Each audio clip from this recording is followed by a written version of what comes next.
ಶ್ರೀ ಗಣೇಶ ಶಾರದಾ ಗುರುಭ್ಯೋ ನಮಃ. ರಾಮಾಯ ರಾಮಭದ್ರಾಯ ರಾಮಚಂದ್ರಾಯ ವೇಧಸೆ ರಘುನಾಥಾಯ ನಾಥಾಯ ಸೀತಾಯ ಪದಯೇ ನಮಃ. ಶ್ರೋತೃಗಳಿಗೆ ಶ್ರೀಮದ್ ವಾಲ್ಮೀಕಿ ರಾಮಾಯಣ ಯುದ್ಧಕಾಂಡದ 17ನೆಯ ಸರ್ಗಕ್ಕೆ ಸ್ವಾಗತ. ಹಿಂದಿನ ಅಧ್ಯಾಯಗಳಲ್ಲಿ ವಿಭೀಷಣನು ತನ್ನ ಸೋದರನಾದಂತಹ ಅಗ್ರಜನೂ ಆದಂತಹ ರಾವಣನು ಅಧರ್ಮ ಮಾರ್ಗವನ್ನು ಹಿಡಿದು ನಾಶವಾಗಬಾರದು ಎಂಬ ಕಾಳಜಿಯಿಂದ ಆತನಿಗೆ ಇನ್ನಿಲ್ಲದಂತೆ ಧರ್ಮದ ವಿಚಾರ ಕುರಿತಾಗಿ ತಿಳಿಸುತ್ತಾನೆ. ಆದರೆ ಅಂತಿಮವಾಗಿ ಆ ವಿಭೀಷಣನನ್ನು ಕುಲದ ಶತ್ರು ಎಂಬಂತೆ ಭಾವಿಸಿ ರಾವಣನು ಆತನನ್ನು ಕೊಲ್ಲಲು ಹೇಸದೇ ಇರುವಂತೆ ವಿಭೀಷಣನನ್ನು ತಿರಸ್ಕರಿಸಿದಾಗ ವಿಭೀಷಣನು ಇಲ್ಲಿ ಇದ್ದು ಪ್ರಯೋಜನವಿಲ್ಲ, ಎದುರಿಗಿದ್ದು ರಾವಣನ ನಾಶವನ್ನು ನೋಡುವುದಕ್ಕಿಂತಲೂ ಹಾಗೂ ಅಲ್ಲಿಯೇ ಉಳಿದರೆ ಕೊನೆಗೆ ತಾನೂ ಕೂಡ ಅಧರ್ಮದ ಪರವಾಗಿ ಯುದ್ಧ ಮಾಡಬೇಕಾದಂತಹ ಪರಿಸ್ಥಿತಿಯನ್ನು ಎದುರಿಸಬಾರದು. ಏಕೆಂದರೆ ಮುಂದೆ ಮಹಾಭಾರತದಲ್ಲಿ ಇಂತಹದೇ ಪರಿಸ್ಥಿತಿ ಎದುರಾಗುತ್ತದೆ. ದುರ್ಯೋಧನನು ಯಾವ ಕಾರಣಕ್ಕೂ ಕೂಡ ಭೀಷ್ಮರನ್ನಾಗಲಿ ಅಥವಾ ದ್ರೋಣರನ್ನಾಗಲಿ ತಿರಸ್ಕರಿಸಿ ಮಾತನಾಡುವುದಿಲ್ಲ. ತನ್ನ ಅಹಂಕಾರದಿಂದ ಮೆರೆಯುತ್ತಿದ್ದರೂ ಕೂಡ ಅವರನ್ನೇ ಸೇನೆಗೆ ಅಧ್ಯಕ್ಷರನ್ನಾಗಿ ಮಾಡುತ್ತಾನೆ. ಆ ಕಾರಣದಿಂದಾಗಿ ಅವರಿಗೆ ಇಷ್ಟವಿದ್ದೋ ಇಲ್ಲದೆಯೋ ಅವರು ಅಧರ್ಮದ ಪರವಾಗಿಯೇ ಯುದ್ಧ ಮಾಡಿ ಆ ಯುದ್ಧದಲ್ಲಿ ವಿನಾಶವನ್ನು ಹೊಂದಬೇಕಾಗುತ್ತದೆ. ಶ್ರೀಕೃಷ್ಣನ ಎದುರು ನಿಂತು ಯುದ್ಧ ಮಾಡುವಂತಹ ವಿಕಟ ಪರಿಸ್ಥಿತಿ ಅವರಿಬ್ಬರಿಗೂ ಎದುರಾಗುತ್ತದೆ. ಅದೇ ರೀತಿ ಅದೆಷ್ಟೋ ಮಂದಿ ಧರ್ಮಾತ್ಮರು ಅಧರ್ಮದ ಪಕ್ಷವನ್ನು ವಹಿಸಿ ಯುದ್ಧ ಮಾಡಬೇಕಾದಂತಹ ಪರಿಸ್ಥಿತಿ ಒದಗುತ್ತದೆ. ಇಲ್ಲಿ ಹಾಗಾಗಬಾರದೆಂದೇ ಅಧರ್ಮಿಯಾದ ತನ್ನ ಅಣ್ಣನನ್ನು ತಿದ್ದಲು ವಿಭೀಷಣನು ಇನ್ನಿಲ್ಲದಂತೆ ಪ್ರಯತ್ನಿಸಿದಾಗ ಕೊನೆಗೆ ರಾವಣನಿಂದ ತಿರಸ್ಕೃತನಾದಾಗ ಅದಕ್ಕಿಂತ ಉತ್ತಮ ಅವಕಾಶ ಬೇಕೆ? ಅಧರ್ಮದ ಪಕ್ಷವನ್ನು ತೊರೆದು ಅಲ್ಲಿಂದ ನೇರವಾಗಿ ಹೊರಟು ಬಿಡುವ ವಿಭೀಷಣನು ನೇರವಾಗಿ ಶ್ರೀರಾಮನ ಬಳಿಗೆ ಬಂದು ಶರಣಾಗುತ್ತಾನೆ. ಇಲ್ಲಿಯೂ ಕೂಡ ಎಷ್ಟೋ ಮಂದಿ ತನ್ನ ಅಣ್ಣನಿಗೆ ದ್ರೋಹ ಬಗೆದು ಶತ್ರು ಪಕ್ಷವನ್ನು ವಹಿಸುವ ಸಾಧ್ಯತೆ ಏನಿತ್ತು ಎಂದು ಕೇಳಬಹುದು. ನೆನಪಿರಲಿ, ಆತ ಶತ್ರು ಮಿತ್ರನೆಂದು ಭಾವಿಸುವುದಕ್ಕಿಂತಲೂ ಅಧರ್ಮದ ಪಕ್ಷವನ್ನು ತೊರೆದು ಧರ್ಮದೊಂದಿಗೆ ಆತ ಕೈ ಜೋಡಿಸುತ್ತಿದ್ದಾನೆ. ಅದು ಅಲ್ಲದೆ ರಾವಣನಿಂದ ಮರಣ ಭಯವೂ ಇರುವುದರಿಂದ ರಾವಣನಿಂದ ರಕ್ಷಣೆಯನ್ನು ಪಡೆಯಬೇಕಾದರೆ ಸಕಲ ಲೋಕ ಶರಣ್ಯನಾದಂತಹ ಜಗತ್ತಿಗೆ ಅಭಯವನ್ನು ಕೊಡುವಂತಹ ಭಗವಂತನಾದ ಶ್ರೀರಾಮನ ಹೊರತು ಬೇರೆ ಎಲ್ಲಿ ತಾನೇ ವಿಭೀಷಣನಿಗೆ ರಕ್ಷಣೆ ಸಿಗಬಲ್ಲದು? ಇತ್ಯುಕ್ತ್ವಾ ಪರುಷಂ ವಾಕ್ಯಂ ರಾವಣಂ ರಾವಣಾನುಜಃ ಆಜಗಾಮ ಮುಹೂರ್ತೇನ ಯತ್ರ ರಾಮ ಸ ಲಕ್ಷ್ಮಣಃ. ರಾವಣನು ಹೀಗೆ ಕಠೋರ ಮಾತನ್ನಾಡಿದಾಗ ಅವನ ತಮ್ಮನಾದ ವಿಭೀಷಣನು ಮುಹೂರ್ತ ಮಾತ್ರದಲ್ಲಿ ಲಕ್ಷ್ಮಣ ಸಹಿತ ಶ್ರೀರಾಮನು ವಿರಾಜಿಸುತ್ತಿದ್ದ ಸ್ಥಾನಕ್ಕೆ ಬಂದನು. ತಮ್ಮೇರು ಶಿಖರಾಕಾರಂ ದೀಪ್ತಮಿವ ಶತಹೃದಾಂ ಗಗನಸ್ಥಂ ಮಹಿಸ್ತೆ ಭದ್ರಶರ್ವಾನರಾಧಿಪಃ. ವಿಭೀಷಣನ ಶರೀರವು ಸುಮೇರು ಪರ್ವತದಂತೆ ಎತ್ತರವಾಗಿತ್ತು. ಅವನು ಆಕಾಶದಲ್ಲಿ ಹೊಳೆಯುವ ಮಿಂಚಿನಂತೆ ಅನಿಸುತ್ತಿದ್ದನು. ಭೂಮಿಯಲ್ಲಿ ನಿಂತ ವಾನರ ಯೂಥಪತಿಗಳು ಅವನನ್ನು ಆಕಾಶದಲ್ಲಿ ನೋಡಿದರು.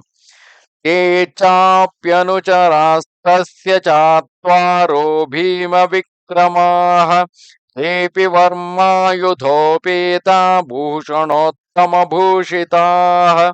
ಅವನ ಜೊತೆಗಿದ್ದ 4 ಅನುಚರರು ಭಾರಿ ಭಯಂಕರ ಪರಾಕ್ರಮವನ್ನು ಪ್ರಕಟಿಸುವವರಾಗಿದ್ದರು. ಅವರು ಕವಚವನ್ನು ತೊಟ್ಟು ಅಸ್ತ್ರಶಸ್ತ್ರವನ್ನು ಧರಿಸಿದ್ದರು. ಅವರೆಲ್ಲರೂ ಉತ್ತಮ ಆಭೂಷಣಗಳನ್ನು ತೊಟ್ಟಿದ್ದರು. ಸಚ ಮೇಘಾಚಲ ವಜ್ರಾಯುಧ ಸಮಪ್ರಭ ವರಾಯುಧಧರೋ ವೀರೋ ದಿವ್ಯಾಭರಣ ಭೂಷಿತಃ. ವೀರ ವಿಭೀಷಣನು ಮೇಘ ಮತ್ತು ಪರ್ವತದಂತೆ ಕಾಣುತ್ತಿದ್ದನು. ವಜ್ರಧಾರಿ ಇಂದ್ರನಂತೆ ತೇಜಸ್ವಿಯು, ಉತ್ತಮ ಆಯುಧಧಾರಿಯು, ದಿವ್ಯ ಆಭೂಷಣಗಳಿಂದ ಅಲಂಕೃತನಾಗಿದ್ದನು. ತಮಾಪ್ತಪಚಮಂ ದೃಷ್ಟ್ವಾ ತಮಾಪ್ತಪಚಮಂ ದೃಷ್ಟ್ವಾ ಸುಗ್ರೀವೋ ವಾನರಾಧಿಪಃ ವಾನರೈಃ ಸಹ ದುರ್ಧರ್ಷ ಚಿಂತಯಾಮಾಸ ಬುದ್ಧಿಮಾನ್. ಆ 4 ರಾಕ್ಷಸರೊಂದಿಗೆ 5ನೆಯ ವಿಭೀಷಣನನ್ನು ನೋಡಿ ದುರ್ದರ್ಶ ಬುದ್ಧಿವಂತ ವೀರ ವಾನರ ರಾಜ ಸುಗ್ರೀವನು ವಾನರರೊಂದಿಗೆ ವಿಚಾರ ಮಾಡಿದನು. ಚಿಂತಯತ್ವಾ ಮುಹೂರ್ತಂತು ವಾನರಾಂ ಸ್ಥಾನುವಾಚಃ ಹನುಮತ್ ಪ್ರಮುಖಾನ್ ಸರ್ವಾನಿದಂ ವಚನಮುತ್ತಮಂ. ಸ್ವಲ್ಪ ಹೊತ್ತು ಯೋಚಿಸಿ ಅವನು ಹನುಮಂತನೇ ಮೊದಲಾದ ವಾನರರಲ್ಲಿ ಈ ಉತ್ತಮ ವಚನವನ್ನಾಡಿದನು. ಈಶ ಸರ್ವಾಯುಧೋಪೇತ ಚತುರ್ಭಿಃ ಸಹ ರಾಕ್ಷಸೈಃ ರಾಕ್ಷಸೋಭ್ಯೇತಿ ಪಶ್ಯಧ್ವಮಸ್ಮಾಂ ಹಂತುಂ ನ ಸಂಶಯಃ. ನೋಡಿ, ಎಲ್ಲ ಪ್ರಕಾರದ ಅಸ್ತ್ರಶಸ್ತ್ರಗಳಿಂದ ಸಂಪನ್ನ ಈ ರಾಕ್ಷಸನು ಬೇರೆ 4 ನಿಶಾಚರರೊಂದಿಗೆ ಬರುತ್ತಿದ್ದಾನೆ. ಇವನು ನಮ್ಮನ್ನು ಕೊಲ್ಲಲಿಕ್ಕಾಗಿಯೇ ಬರುತ್ತಿರುವುದರಲ್ಲಿ ಸಂದೇಹವೇ ಇಲ್ಲ. ಸುಗ್ರೀವಸ್ಯ ವಚ ಶ್ರುತ್ವಾ ಸರ್ವೇ ತೇ ವಾನರೋತ್ತಮಾಃ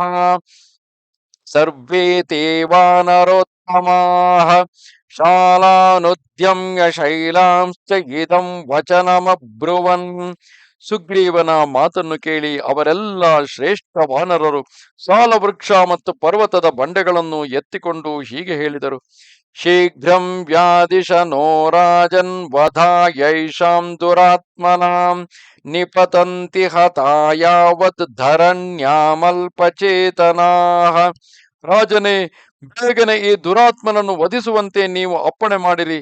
ಅದರಿಂದ ಈ ಮತಿಮಂದ ನಿಶಾಚರರು ಸತ್ತು ಈ ಭೂಮಿಯಲ್ಲಿ ಬೀಳುವರು. ತೇಷಾಂ ಸಂಭಾಷಣಾಮಾಣಾನಾಮನ್ಯೋನ್ಯಂ ಸ ವಿಭೀಷಣಃ ಉತ್ತರಂ ತೀರಮಾಸಾಧ್ಯ ಖಸ್ತಗೇವ ವ್ಯತಿಷ್ಠತ. ಪರಸ್ಪರ ಅವರು ಹೀಗೆ ಮಾತನಾಡುತ್ತಿರುವಾಗಲೇ ವಿಭೀಷಣನು ಸಮುದ್ರದ ಉತ್ತರ ತೀರಕ್ಕೆ ಬಂದು ಆಕಾಶದಲ್ಲಿ ನಿಂತುಕೊಂಡನು. ಸ ಉವಾಚ ಮಹಾಪ್ರಾಜ್ಞ ಸ್ವರೇಣ ಮಹತಾ ಮಹಾನ್ ಸುಗ್ರೀವಂ ತಾಂಶ್ಚ ಸಂಪ್ರೇಕ್ಷ್ಯ ಖಸ್ತ ಏವ ವಿಭೀಷಣಃ. ಮಹಾಬುದ್ಧಿವಂತ ಮಹಾಪುರುಷ ವಿಭೀಷಣನು ಆಕಾಶದಲ್ಲೇ ನಿಂತು ಸುಗ್ರೀವ ಹಾಗೂ ವಾನರರ ಕಡೆಗೆ ನೋಡುತ್ತಾ ಗಟ್ಟಿಯಾಗಿ ಇಂತೆಂದನು. ರಾವಣೋ ನಾಮ ಧ್ರುವೃತ್ತೋ ರಾಕ್ಷಸೋ ರಾಕ್ಷಸೇಶ್ವರಃ ತಸ್ಯಾಹಮನುಜೋ ಭ್ರಾತ ವಿಭೀಷಣ ಇತಿ ಶ್ರುತಃ. ರಾವಣ ಎಂಬ ದುರಾಚಾರಿ ರಾಕ್ಷಸ ನಿಶಾಚರರ ರಾಜನ ತಮ್ಮನಾಗಿದ್ದೇನೆ ನಾನು. ನನ್ನ ಹೆಸರು ವಿಭೀಷಣ ಎಂದಾಗಿದೆ. ತೇನ ಸೀತಾ ಜನಸ್ಥಾನ ಧೃತಾ ಹತ್ವಾ ಜಟಾಯುಷಂ ವೃದ್ಧಾ ಚ ವಿವಶಾದೀನಾ ರಾಕ್ಷಸೇಭ್ಯ ಸುರಕ್ಷಿತ. ರಾವಣನು ಜಟಾಯುವನ್ನು ಕೊಂದು ಜನಸ್ಥಾನದಿಂದ ಸೀತೆಯನ್ನು ಅಪಹರಿಸಿದ್ದನು. ಅವನೇ ದೀನ ಹಾಗೂ ಅಸಹಾಯ ಸೀತೆಯನ್ನು ತಡೆದಿಟ್ಟಿರುವನು. ಈ ದಿನಗಳಲ್ಲಿ ಸೀತೆಯು ರಾಕ್ಷಸಿಯರ ಕಾವಲಿನಲ್ಲಿ ಇದ್ದಾಳೆ. ತಮಹಂ ಹೇತುಭಿರ್ವಾಕ್ಯೈರ್ವಿವಿಧೈಶ್ಚ ನ್ಯದರ್ಶಯಂ ಸಾಧು ನಿರ್ಯಾತ್ಯ ತಾಂ ಸೀತಾ ರಾಮಾಯೇತಿ ಪುನಃ ಪುನಃ. ನಾನು ಬಗೆ ಬಗೆಯ ಯುಕ್ತಿಸಂಗತ ವಚನಗಳಿಂದ ನೀನು ಶ್ರೀರಾಮಚಂದ್ರನ ಸೇವೆಯಲ್ಲಿ ಸೀತೆಯನ್ನು ಆದರದಿಂದ ಮರಳಿಸು, ಇದರಲ್ಲಿ ನಿನ್ನ ಒಳಿತು ಇದೆ ಎಂದು ಅವನನ್ನು ಪದೇ ಪದೇ ಸಮಜಾಯಿಸಿದೆ. ಸಚ ನ ಪ್ರತಿಜಗ್ರಾಹ ರಾವಣ ಕಾಲಚೋದಿತಃ ಉಚ್ಯಮಾನಂ ಹಿತಂ ವಾಕ್ಯಂ ವಿಪರೀತ ಇವ ಔಷಧಂ. ನಾನು ಈ ಮಾತನ್ನು ಅವನ ಹಿತಕ್ಕಾಗಿಯೇ ಹೇಳಿದ್ದರು. ಮರಣಾಸನ್ನ ಪುರುಷನು ಹೇಗೆ ಔಷಧವನ್ನು ಕುಡಿಯುವುದಿಲ್ಲವೋ ಹಾಗೆಯೇ ಕಾಲದಿಂದ ಪ್ರೇರಿತನಾದ್ದರಿಂದ ರಾವಣನು ನನ್ನ ಮಾತನ್ನು ಒಪ್ಪಿಕೊಳ್ಳಲಿಲ್ಲ. ಸೋಹಂ ಪರುಷಿತಸ್ತೇನ ದಾಸಾವಚ್ಚಾವಮಾನಿತಃ ತ್ಯಕ್ತ್ವಾ ಪುತ್ರಾಂಶ್ಚ ದಾರಾಂಶ್ಚ ರಾಘವಂ ಶರಣಂ ಗತಃ. ಇಷ್ಟೇ ಅಲ್ಲ, ಅವನು ನನಗೆ ಬಹಳ ಕಠೋರ ಮಾತನ್ನು ಹೇಳಿದನು ಮತ್ತು ದಾಸನಂತೆ ನನ್ನ ಅಪಮಾನ ಮಾಡಿದನು. ಅದಕ್ಕಾಗಿ ನಾನು ನನ್ನ ಪತ್ನಿ ಪುತ್ರರನ್ನು ಅಲ್ಲೇ ಬಿಟ್ಟು ಶ್ರೀರಾಮನಿಗೆ ಶರಣು ಬಂದಿರುವೆನು. ನಿವೇದಯತ ಮಾಂ ಕ್ಷಿಪ್ರಂ ರಾಘವಾಯ ಮಹಾತ್ಮನೇ ಸರ್ವಲೋಕ ಶರಣ್ಯಾಯ ವಿಭೀಷಣಮುಪಸ್ಥಿತಂ. ವಾನರರೇ, ಸಮಸ್ತ ಲೋಕಗಳಿಗೆ ಶರಣು ಕೊಡುವ ಮಹಾತ್ಮ ರಾಮಚಂದ್ರನ ಬಳಿಗೆ ಹೋಗಿ ಬೇಗನೆ ನನ್ನ ಆಗಮನದ ಸೂಚನೆಯನ್ನಿತ್ತು. ಶರಣಾರ್ಥಿ ವಿಭೀಷಣನು ನಿನ್ನ ಸೇನೆಯಲ್ಲಿ ನಿನ್ನ ಸೇವೆಯಲ್ಲಿ ಉಪಸ್ಥಿತನಾಗಿದ್ದಾನೆ ಎಂದು ಹೇಳಿರಿ. ಇಲ್ಲಿ ಒಂದೆರಡು ಮಾತುಗಳು ಅತ್ಯಂತ ಮುಖ್ಯವಾದ ಗಮನಿಸುವಂತಹ ವಾಕ್ಯಗಳಾಗಿವೆ. ತ್ಯಕ್ವಾ ಪುತ್ರಾಂಶ್ಚ ದಾರಾಂಶ್ಚ ರಾಘವಂ ಶರಣಂ ಗತಃ, ಅಂದರೆ ನನ್ನ ಹೆಂಡತಿ ಮಕ್ಕಳನ್ನು ಬಿಟ್ಟು ನಾನು ರಾಘವನಲ್ಲಿ ಶರಣಾಗಲು ಬಂದಿದ್ದೇನೆ ಎಂಬುದು. ಹಾಗೆ ಎರಡನೆಯ ಅತ್ಯಂತ ಮುಖ್ಯ ವಾಕ್ಯ ಸರ್ವಲೋಕ ಶರಣ್ಯಾಯ, ಅಂದ್ರೆ ಇಡೀ ಜಗತ್ತಿಗೆ ಶರಣು ಕೊಡುವಂತಹ, ಅಭಯವನ್ನು ಕೊಡುವಂತಹ ರಾಘವಾಯ ಮಹಾತ್ಮನೆ ವಿಭೀಷಣ ಉಪಸ್ಥಿತಂ, ರಾಘವನೆಂಬ ಆ ಮಹಾತ್ಮನ ಚರಣ ಕಮಲಗಳಲ್ಲಿ ಈ ವಿಭೀಷಣನು ಉಪಸ್ಥಿತನಾಗಿದ್ದಾನೆ ಎಂಬುದು. ಈ ಕುರಿತಾಗಿ ಮುಂದೆ ಚರ್ಚೆ ಮಾಡೋಣ. ಏತತ್ತು ವಚನಂ ಶ್ರುತ್ವಾ ಸುಗ್ರೀವೋ ಲಘು ವಿಕ್ರಮಃ ಲಕ್ಷ್ಮಣಸ್ಯಾಗ್ರತೋ ರಾಮಂ ಸಂರಬ್ಧಮಿದಮಬ್ರವೀತ್. ವಿಭೀಷಣನ ಈ ಮಾತನ್ನು ಕೇಳಿ ಶೀಘ್ರಗಾಮಿ ಸುಗ್ರೀವನು ಕೂಡಲೇ ಭಗವಾನ್ ಶ್ರೀರಾಮನ ಬಳಿಗೆ ಹೋಗಿ ಲಕ್ಷ್ಮಣನ ಎದುರಿಗೆ ಸ್ವಲ್ಪ ಆವೇಶದಿಂದಲೇ ಈ ಪ್ರಕಾರವಾಗಿ ಹೇಳಿದನು. ಪ್ರವಿಷ್ಟ ಶತ್ರು ಸೈನ್ಯಂ ಹಿ ಪ್ರಾಪ್ತ ಶತ್ರುರತರ್ಕಿತಃ ನಿಹನ್ಯಾದಂತರಂ ಲಬ್ಧ್ವಾ ಉಲೂಕೋ ವಾಯಸಾನಿವ. ಪ್ರಭೋ, ರಾಕ್ಷಸರಾದ ರಾಕ್ಷಸನಾದ ಕಾರಣ ಮೊದಲು ನಮ್ಮ ಶತ್ರು ರಾವಣನ ಸೈನ್ಯದಲ್ಲಿ ನಿಮ್ಮಿಲಿತನಾದ ಯಾವನೋ ವೈರಿ ಇಂದು ಅಕಸ್ಮಾತ್ ನಮ್ಮ ಸೈನ್ಯದಲ್ಲಿ ಪ್ರವೇಶ ಪಡೆಯಲು ಬಂದಿರುವನು. ಗೂಬೆಯು ಸಂದರ್ಭ ನೋಡಿ ಕಾಗೆಗಳನ್ನು ಮುಗಿಸಿಬಿಡುವಂತೆ ಇವನು ಸಮಯ ಸಾಧಿಸಿ ನಮ್ಮನ್ನು ಕೊಂದು ಬಿಡಬಹುದು. ಈ ರೀತಿಯಾದಂತಹ ಒಂದು ಕಥೆ ಪಂಚರತಂತ್ರದಲ್ಲಿ ಬರುತ್ತದೆ. ಆಸಕ್ತಿ ಇದ್ದವರು ಓದಿಕೊಳ್ಳಬಹುದು. ಮಂತ್ರೇ ವ್ಯೂಹೇನ ಯೇ ಚಾರೇ ಯುಕ್ತೋ ಭವಿತುಮರ್ಹಸಿ ವಾನರಾಣಾಂಚ ಭದ್ರಂತೆ ಪರೇಶಾಂಚ ಪರಂತಪ. ಪರಂತಪ ರಘುನಂದನ, ಆದ್ದರಿಂದ ನೀವು ನಿಮ್ಮ ವಾನರ ಸೈನಿಕರ ಮೇಲೆ ಅನುಗ್ರಹ ಮತ್ತು ಶತ್ರುಗಳ ನಿಗ್ರಹ ಮಾಡಲಿಕ್ಕಾಗಿ ಕಾರ್ಯದ ವಿಚಾರ, ಸೈನ್ಯದ ವ್ಯೂಹ ರಚನೆ, ನೀತಿಯುಕ್ತ ಉಪಾಯಗಳ ಪ್ರಯೋಗ ಹಾಗೂ ಗುಪ್ತಚರರ ನಿಯುಕ್ತಿ ಮುಂತಾದ ವಿಷಯಗಳಲ್ಲಿ ಸತತ ಸಾವಧಾನವಿರಬೇಕು. ಹೀಗೆ ಮಾಡುವುದರಿಂದಲೇ ನಿಮಗೆ ಒಳ್ಳೆಯದಾಗಬಹುದು. ಅಂತರ್ಧಾನಗತಾರ್ಹ್ಯೇತೆ ರಾಕ್ಷಸ ಕಾಮರೂಪಿಣಃ ಶೂರಾಶ್ಚ ನಿಕೃತಜ್ಞಾಶ್ಚ ಕ್ಷೇತೇಷಾಂ ಜಾತು ನ ವಿಶ್ವಸೇತ್. ಈ ರಾಕ್ಷಸರು ಮನಬಂದಂತೆ ರೂಪ ಧರಿಸಬಲ್ಲರು. ಇವರಲ್ಲಿ ಅಂತರ್ಧಾನರಾಗುವ ಶಕ್ತಿಯೂ ಇರುತ್ತದೆ. ಶೂರ, ವೀರ ಮತ್ತು ಮಾಯಾವಿಯಾದರೂ ಆಗಿಯೇ ಆಗಿರುತ್ತಾರೆ. ಅದಕ್ಕಾಗಿ ಇವರ ಮೇಲೆ ಎಂದೂ ನಾವು ವಿಶ್ವಾಸವಿಡಬಾರದು. ಪ್ರಣಧೀರಾಕ್ಷಸೇಂದ್ರಸ್ಯ ರಾವಣಸ್ಯ ಭವೇದಯಾಂ ಅನುಪ್ರವಿಶ್ಯ ಸೋಸ್ಮಾಸು ಭೇದಂ ಕುರ್ಯಾನ್ನ ಸಂಶಯಃ. ರಾಕ್ಷಸ ರಾಜ ರಾವಣನ ಯಾರೋ ಗುಪ್ತರ ಚರನಾಗಿರುವ ಸಂಭವವೂ ಇದೆ. ಹೀಗಾದರೆ ನಮ್ಮೊಳಗೆ ನುಗ್ಗಿ ಭೇದ ಉಂಟು ಮಾಡುವನು, ಇದರಲ್ಲಿ ಸಂದೇಹವೇ ಇಲ್ಲ. ಒಂದು ವೇಳೆ ವಿಭೀಷಣನು ಗುಪ್ತಚರ್ಯೆಯನ್ನೇ ಮಾಡಲಿಕ್ಕಾಗಿ ಬಂದಿದ್ದರೆ ಆ ರೀತಿ ಬಹಿರಂಗವಾಗಿ ಎಲ್ಲ ವಾನರರಿಗೂ ಕೇಳಿಸುವಂತೆ ನಾನು ನಿಮ್ಮ ಶತ್ರುವಾದ ರಾವಣನ ತಮ್ಮನಾಗಿದ್ದೇನೆ, ಆತನು ಅಧರ್ಮಿಯಾದ್ದರಿಂದ ಆತನನ್ನು ತೊರೆದು ಬಂದಿದ್ದೇನೆ ಎಂದು ನೇರವಾಗಿ ಹೇಳಿಕೊಳ್ಳುತ್ತಿರಲಿಲ್ಲ. ಅಥವಾ ಸ್ವಯಮೇವೈಷ ಛಿದ್ರಮಾಸಾದ್ಯ ಬುದ್ಧಿಮಾನ್ ಅನುಪ್ರವಿಶ್ಯ ವಿಶ್ವಸ್ತೆ ಕದಾಚಿತ್ ಪ್ರಹರೇದಪಿ. ಅಥವಾ ಈ ಬುದ್ಧಿವಂತ ರಾಕ್ಷಸರು ಛಿದ್ರವನ್ನು ಹುಡುಕಿ, ಅಂದರೆ ನಮ್ಮಲ್ಲಿ ಇರುವಂತಹ ನಡುವಿನ ಬಿರುಕುಗಳನ್ನು ಹುಡುಕಿ ನಮ್ಮ ವಿಶ್ವಸ್ತ ಸೈನ್ಯದೊಳಕ್ಕೆ ನುಗ್ಗಿ ಎಂದಾದರೂ ಸ್ವತಃ ನಮ್ಮ ಮೇಲೆ ಪ್ರಹಾರ ಮಾಡಿಬಿಡುವರು.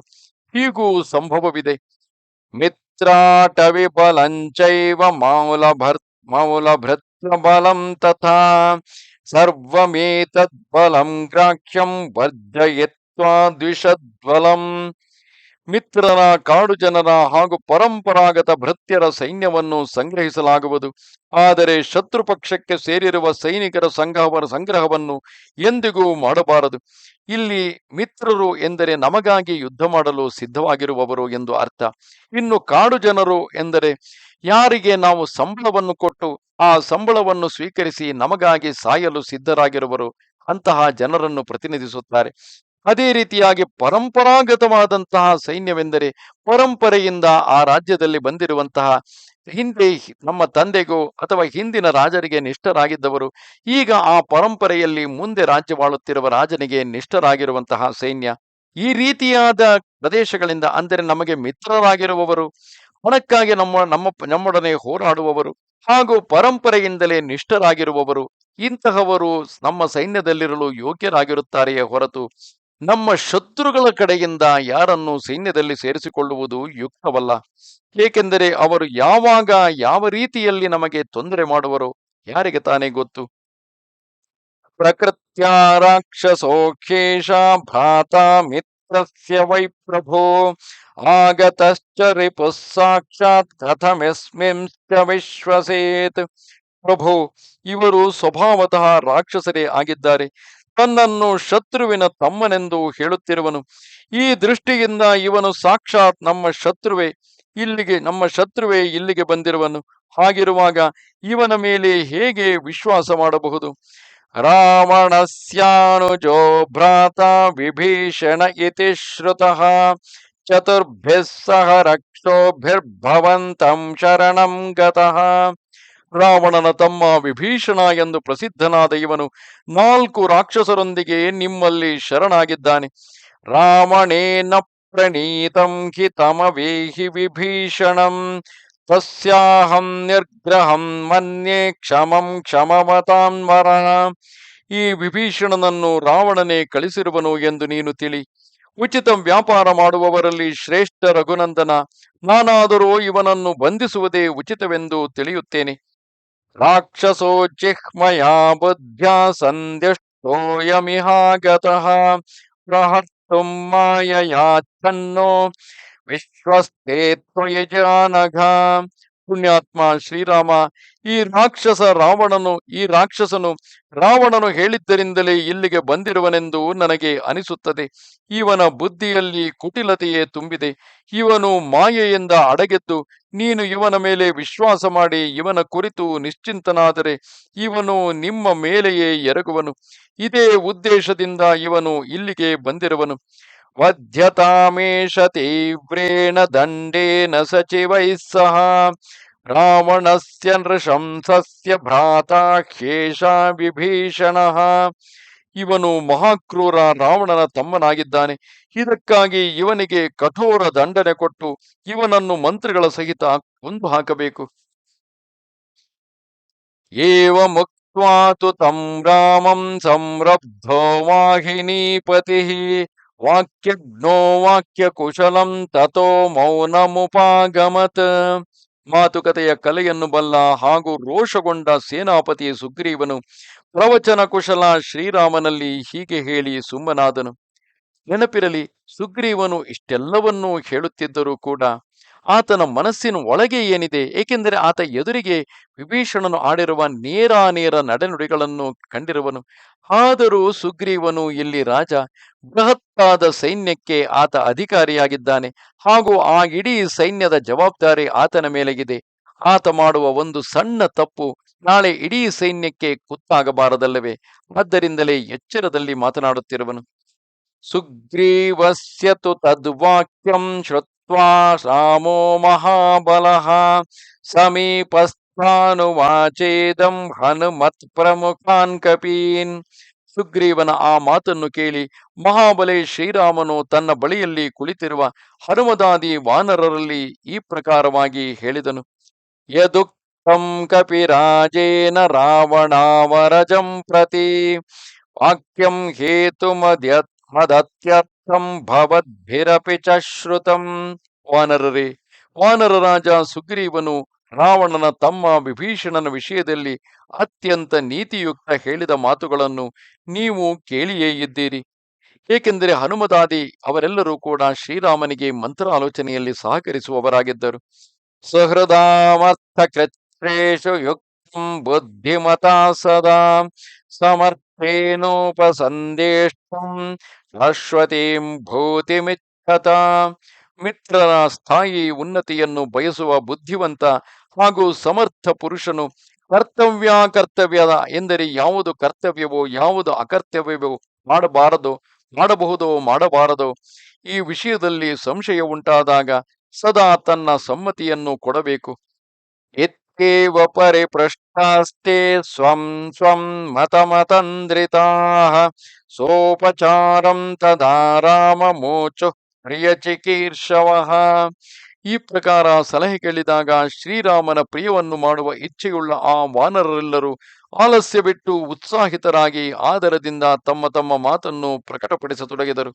ಸಾಮಾನ್ಯವಾಗಿ ಒಬ್ಬ ರಾಜನು ಅಥವಾ ಸೇನಾ ನಾಯಕನು ಪ್ರಶ್ನೆ ಕೇಳಿದಾಗ ಉಳಿದವರು ಕೂಡಲೇ ಆತನಿಗೆ ಪ್ರಿಯವನ್ನು ಮಾಡುವ ಇಚ್ಛೆಯಿಂದಲೇ ಅತ್ಯುತ್ಸಾಹದಿಂದ ಮಾತನಾಡುವುದೇ ಹೆಚ್ಚು. ಅಜ್ಞಾತಂ ನಾಸ್ತಿ ತೇ ಕೆಂಚಿತ್ ತ್ರಿಷು ಲೋಕೇಶು ರಾಘವಃ ಆತ್ಮಾನಂ ಪೂಜಯನ್ ರಾಮ ಪ್ರತ್ಯಸ್ಯಸ್ಮಾನ್ ಸುಹೃತ್ಸಯ. ರಘುನಂದನ, ನಿನಗೆ ತಿಳಿಯದಿರುವ ಮಾತು ಮೂರು ಲೋಕಗಳಲ್ಲಿ ಇಲ್ಲದಿದ್ದರೂ ನಾವು ನಿನ್ನ ಅಂಗವೇ ಆಗಿದ್ದೇವೆ. ಆದ್ದರಿಂದ ನೀನು ಮಿತಭಾವದಿಂದ ನಮ್ಮ ಸಂವಹನವನ್ನು ಹೆಚ್ಚಿಸುತ್ತಾ ನಮ್ಮಲ್ಲಿ ಸಲಹೆ ಕೇಳುತ್ತಿರುವೆ. ತ್ವಂ ಹಿ ಸತ್ಯವ್ರತ ಶೂರೋ ಧಾರ್ಮಿಕೋ ದೃಢ ವಿಕ್ರಮಃ ಪರೀಕ್ಷಕಾರಿ ಸ್ಮೃತಿಮಾಂ ನಿಸೃಷ್ಟಾತ್ಮ ಸುಹೃತ್ಸಚ. ನೀನು ಸತ್ಯವೃತಿ, ಶೂರವೀರ, ಧರ್ಮಾತ್ಮ, ಸುದೃಢ ಪರಾಕ್ರಮಿ, ಪರೀಕ್ಷಿಸಿ ಕಾರ್ಯ ಮಾಡುವವನು, ಸ್ಮರಣ ಶಕ್ತಿಯಿಂದ ಸಂಪನ್ನ ಮತ್ತು ಮಿತ್ರರ ಮೇಲೆ ವಿಶ್ವಾಸವಿಟ್ಟು ಅವರ ಕೈಗೆ ತನ್ನನ್ನು ಒಪ್ಪಿಸಿಕೊಳ್ಳುವವನಾಗಿರುವೆ. ತಸ್ಮಾದೇಕೈಕ ಶಸ್ತ್ರವತ್ ಧ್ರುವಂತು ಸಚಿವಾಸ್ತವ ಹೇತುತೋ ಮತಿ ಸಂಪನ್ನ ಸಮರ್ಥಾಶ್ಚ ಪುನಃ ಪುನಃ. ಅದಕ್ಕಾಗಿ ನಿನ್ನ ಎಲ್ಲ ಬುದ್ಧಿವಂತ ಹಾಗೂ ಸಾಮರ್ಥ್ಯಶಾಲಿ ಸಚಿವರು ಒಬ್ಬೊಬ್ಬರಾಗಿ ಒಬ್ಬರಾದ ಮತ್ತೊಬ್ಬರು ಯುಕ್ತಿಯುಕ್ತವಾದ ತಮ್ಮ ವಿಚಾರವನ್ನು ಪ್ರಕಟಪಡಿಸಲಿ.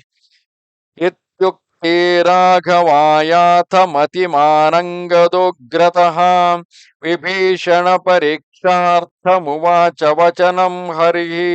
ವಾನರರು ಹೀಗೆ ಹೇಳಿದಾಗ ಎಲ್ಲರಿಗಿಂತ ಮೊದಲು ಬುದ್ಧಿವಂತ ವಾನರ ಅಂಗದನು ವಿಭೀಷಣನ ಪರೀಕ್ಷೆಗಾಗಿ ಸಲಹೆ ಕೊಡುತ್ತಾ ಶ್ರೀ ರಘುನಾಥನಲ್ಲಿ ಹೇಳಿದನು.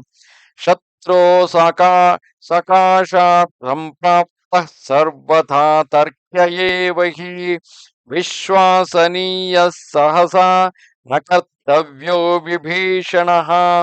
ಭಗವಂತನೇ, ವಿಭೀಷಣನು ಶತ್ರುವಿನ ಕಡೆಯಿಂದ ಬಂದಿರುವನು.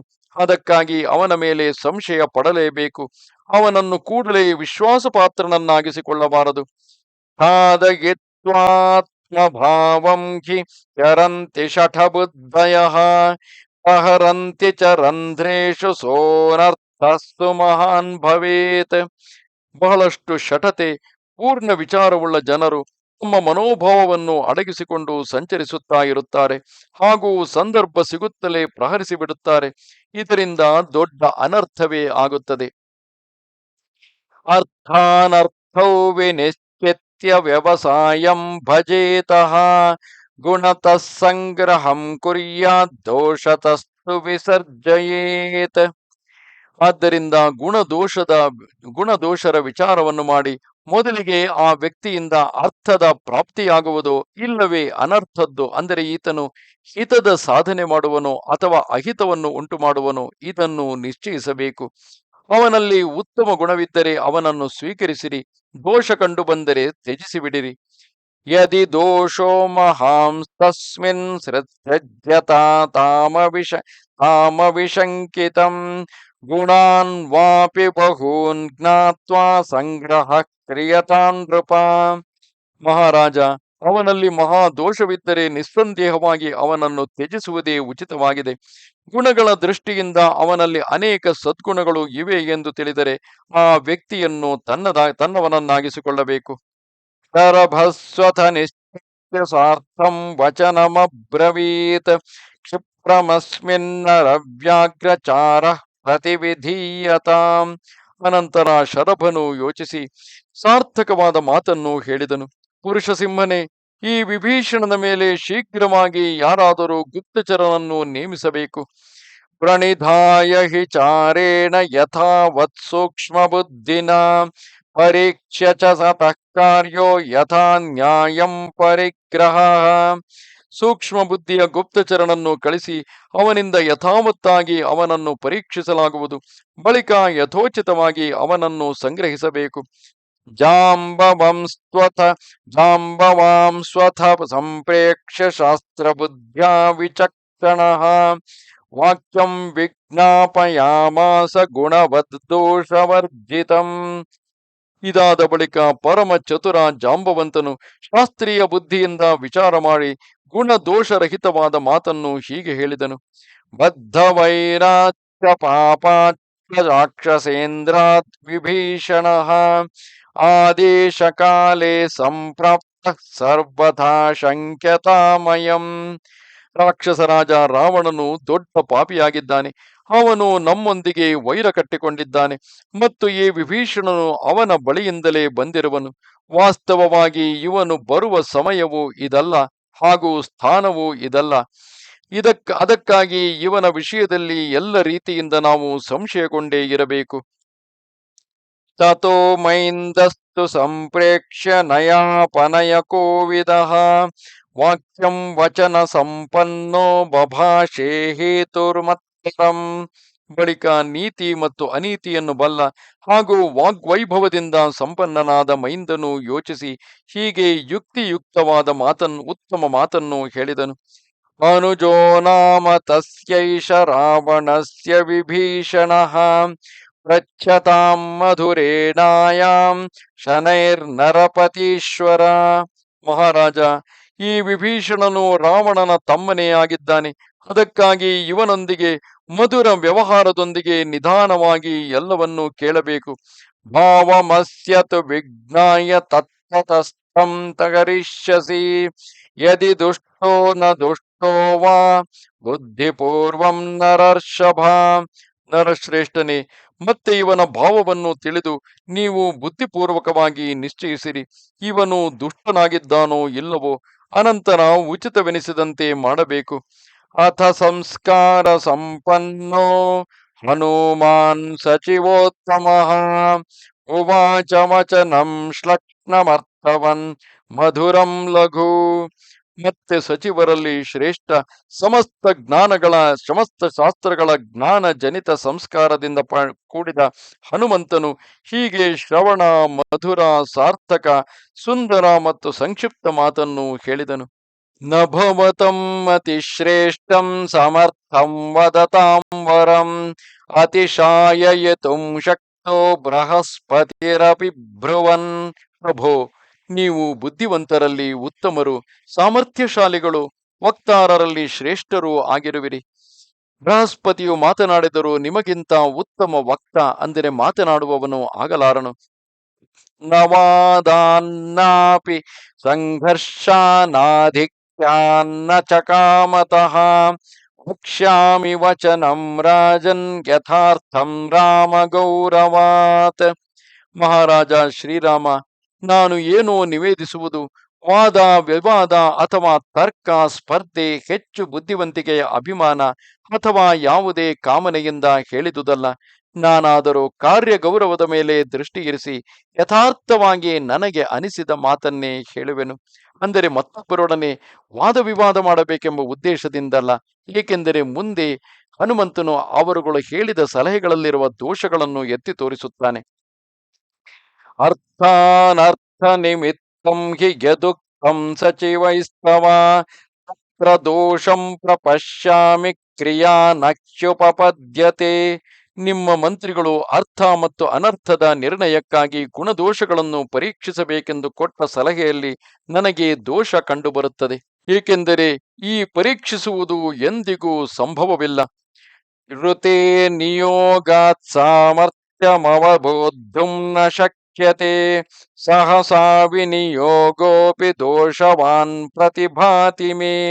ವಿಭೀಷಣನಿಗೆ ಆಶ್ರಯ ಕೊಡಲು ಯೋಗ್ಯವೋ ಅಲ್ಲವೋ ಎಂಬುದರ ನಿರ್ಣಯ ಅವನನ್ನು ಯಾವುದಾದರೂ ಕಾರ್ಯದಲ್ಲಿ ನಿಯುಕ್ತಗೊಳಿಸದೆ ತಿಳಿಯಲಾರದು.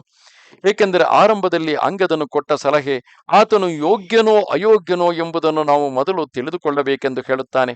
ಒಬ್ಬ ವ್ಯಕ್ತಿಯನ್ನು, ಹೊರಗಿನಿಂದ ಬಂದ ಒಬ್ಬ ವ್ಯಕ್ತಿಯನ್ನು ಯಾವುದಾದರೂ ಕಾರ್ಯದಲ್ಲಿ ನಿಯುಕ್ತಿಗೊಳಿಸದೆ, ಹೀಗೆ ಕಾರ್ಯದಲ್ಲಿ ನಿಯುಕ್ತಿಗೊಳಿಸಬೇಕೆಂದರೆ ಮೊದಲು ಅವನನ್ನು ನಮ್ಮವನನ್ನಾಗಿ ಒಪ್ಪಿಕೊಳ್ಳಬೇಕು. ಆನಂತರ ಆತನನ್ನು ಕಾರ್ಯದಲ್ಲಿ ನಿಯುಕ್ತಿಗೊಳಿಸಬೇಕು. ಆಗ ಮಾತ್ರವೇ ಆತ ಯೋಗ್ಯನೋ ಅಯೋಗ್ಯನೋ ಎಂದು ತಿಳಿಯಲಾಗುತ್ತದೆ. ಹಾಗಿರುವಾಗ ಅದನ್ನು ತಿಳಿಯಲಿಕ್ಕೆ ಅವಕಾಶವೇ ಇಲ್ಲದಂತೆ ಸ್ವೀಕರಿಸುವಾಗಲೇ ಆತನನ್ನು ಪರೀಕ್ಷೆ ಮಾಡುವುದಾದರೂ ಹೇಗೆ? ಅಂದರೆ ಸ್ವೀಕರಿಸದೆಯೇ ಆತನನ್ನು ಪರೀಕ್ಷೆ ಮಾಡುವುದಾದರೂ ಹೇಗೆ? ತತ್ಕ್ಷಣ ಅವನನ್ನು ಯಾವುದೇ ಕಾರ್ಯದಲ್ಲಿ ತೊಡಗಿಸುವುದು ಕೂಡ ನನಗೆ ಸದೋಷವಾಗಿಯೇ ಕಾಣುತ್ತದೆ. ಹಾಗೊಮ್ಮೆ ಆತನನ್ನು ನಾವು ಒಪ್ಪಿಕೊಂಡು ನಮ್ಮೊಡನೆ ಸೇರಿಕೊಂಡು ಕೂಡಲೇ ಯಾವುದಾದರೂ ಒಂದು ಕೆಲಸವನ್ನು ಕೊಡುವುದು ಸಹ ಯುಕ್ತವಾಗಿರುವುದಿಲ್ಲ. ಆಗ ತಾನು ಒಳಪಡಲ್ಪಡುತ್ತಿದ್ದೇನೆ ಎಂಬುದು ಆತನಿಗೆ ಅರಿವಾಗದಿರುವುದೇ. ಒಂದು ಬಾರಿ ಇವರು ನನ್ನನ್ನು ಪರೀಕ್ಷೆ ಮಾಡುತ್ತಿರುವರು ಎಂಬುದು ಅರಿವಾದೊಡನೆಯೇ ಆ ವ್ಯಕ್ತಿ ಅದಕ್ಕೆ ಅನುಕೂಲವಾಗಿ ನಟನೆಯನ್ನು ಮಾಡಿ ನಮ್ಮನ್ನು ಮೋಸಗೊಳಿಸುವ ಸಾಧ್ಯತೆ ಇರುವುದಿಲ್ಲವೇ? ಚಾರ ಪ್ರಣಿಹಿತಂಯುಕ್ತಂ ಯದುಕ್ತಂ ಸಚಿವೈಸ್ತವ ಅರ್ಥಾಸ್ಯಾಸಂಭವಾತ್ ತತ್ರ ಕಾರಣಂ ನೋಪಪದ್ಯತೆ. ಗುಪ್ತಚರನನ್ನು ನಿಯುಕ್ತಗೊಳಿಸುವ ಮಾತನ್ನು ನಿಮ್ಮ ಮಂತ್ರಿಗಳು ಹೇಳಿದುದರಲ್ಲಿ ಇದನ್ನು ಶರಭನು ಹೇಳಿರುತ್ತಾನೆ. ಒಬ್ಬ ಗುಪ್ತಚರನನ್ನು ನೇಮಿಸಿ ಆತನಿಂದ ವಿಷಯವನ್ನು ತಿಳಿದುಕೊಳ್ಳೋಣ ಎಂದು. ನಿಮ್ಮ ಮಂತ್ರಿಗಳು ಹೇಳಿದುದರಲ್ಲಿಯೂ ಯಾವುದೇ ಪ್ರಯೋಜನ ಇಲ್ಲದಿರುವುದರಿಂದ ಹಾಗೆ ಮಾಡಲು ಯಾವುದೇ ಯುಕ್ತ ಕಾರಣ ಕಾಣುವುದಿಲ್ಲ. ಏಕೆಂದರೆ ಗುಪ್ತಚರನನ್ನು ನೇಮಿಸಬೇಕಾದರೆ ಆ ವ್ಯಕ್ತಿ ನಮ್ಮ ಹತ್ತಿರದಲ್ಲಿರಬಾರದು. ಆತ ಬೇರೆ ಎಲ್ಲೋ ಇದ್ದು ಬೇರೆ ಎಲ್ಲೋ ಕಾರ್ಯವನ್ನು ನಿರ್ವಹಿಸುತ್ತಿದ್ದಾನೆ ಎಂದರೆ ಆಗ ಒಬ್ಬ ಗುಪ್ತಚರನನ್ನು ಕಳುಹಿಸಿ, ಅಂದರೆ ಅಲ್ಲಿ ಆ ಗುಪ್ತಚರನ ಮೇಲೆ ನಮಗೆ ವಿಶ್ವಾಸವಿರಬೇಕು. ಈತ ಯೋಗ್ಯವಾಗಿ ಆತನನ್ನು ಪರಿಶೀಲಿಸಿ ನಮಗೆ ಯೋಗ್ಯವಾದ ವಿವರವನ್ನೇ ಕೊಡುತ್ತಾನೆಂದು. ಅದಕ್ಕೆ ಆ ವ್ಯಕ್ತಿಯು ಕೂಡ, ಅಂದರೆ ಯಾರು ಗುಪ್ತಚರ್ಯೆಯನ್ನು ಮಾಡಲು ಹೋಗುವನು ಅವನು ಕೂಡ ಅಷ್ಟೇ ಯೋಗ್ಯನಾಗಿದ್ದು ಪರೀಕ್ಷಾ ಭಾವದಿಂದ ಆತನನ್ನು ಗಮನಿಸಬೇಕು. ಆದರೆ ಇಲ್ಲಿ ವಿಭೀಷಣನು ನಮ್ಮ ಕಣ್ಣೆದುರೇ ಇದ್ದಾನೆ. ವಿಭೀಷಣನು ಕಣ್ಣೆದುರೇ ಇದ್ದಾಗ ಶ್ರೀರಾಮನಲ್ಲಿ ಶರಣಾಗುವ ಸಲುವಾಗಿಯೇ ಬಂದಿರುವಾಗ ಸ್ವತಃ ಶ್ರೀರಾಮನೇ ಆತನನ್ನು ಕಣ್ಣಾರೆ ಕಂಡು ಪರಿಶೀಲಿಸಿ ವಿಷಯ ತಿಳಿಸಿಕೊಳ್ಳಬಹುದೇ ಹೊರತು ಅದಕ್ಕಾಗಿ ಮತ್ತೊಬ್ಬ ಗೂಢಚಾರನನ್ನು ಅವಲಂಬಿಸುವುದರ ಅವಶ್ಯಕತೆ ಏನಿರುತ್ತದೆ? ಆದೇಶ ಕಾಲೇ ಸಂಪ್ರಾಪ್ತ ಗೆತ್ಯಯಂ ಯದ್ವಿಭೀಷಣ ವಿವಕ್ಷಾ ತತ್ರ ಮೇ ಸ್ತ್ರೀಯಂ ತಾಂ ನಿಬೋಧ ಯಥಾಮತಿ. ಇದಲ್ಲದೆ ವಿಭೀಷಣನು ಈಗ ಇಲ್ಲಿಗೆ ಬಂದಿರುವುದು ದೇಶ ಕಾಲಕ್ಕೆ ಅನುರೂಪವಾಗಿಲ್ಲ ಎಂದು ಹೇಳಿದುದರ ವಿಷಯದಲ್ಲಿ ನಾನು ನನ್ನ ಬುದ್ಧಿಗನುಸಾರ ಸ್ವಲ್ಪ ಹೇಳಲು ಬಯಸುತ್ತೇನೆ.